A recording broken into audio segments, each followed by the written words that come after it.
నా కజిన్ ఒకడు వాడు వేదాలు అవన్నీ చదువుకున్నాడండి. వాడు చిన్నప్పటి నుంచి శ్రాద్ధ కర్మలు చేయించడంలో ఎక్స్‌పర్ట్.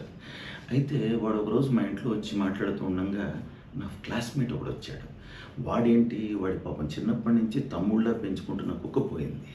అయితే వాడు "ఏవండీ శర్మ గారు, ఇలా మా కుక్క పోయింది. నా తమ్ముడిలా చూసుకునేవాడిని దాన్ని. దానికి చక్కగా అన్నీ శాస్త్రోక్తంగా కర్మకాండ చేయిద్దాం అనుకుంటున్నాను. మీరు ఎవరైనా అడ్రెస్ ఇచ్చినా పర్వాలేదు, మీరు చేసినా పర్వాలేదు" అంటే, కుక్కలకి నేను చేయనండి. కుక్కలకి నేను చేయను. వేరే శాస్త్రి గారని ఒక ఆయన భూపాయ అగ్రహారంలో ఉంటారు. ఆయన అడ్రెస్ ఇస్తాను, ఆయన దగ్గరికి వెళ్దురు గానీ అన్నాడు. అంటే 1,00,000 సరిపోతుందండి? 1,00,000 మొత్తం కార్యక్రమానికి ఒక 1,00,000 సరిపోతుందా అంటే, మీరు హిందువా? మీరు హిందువేనా అన్నాడు. అంటే అవునండి, నేను హిందూనే.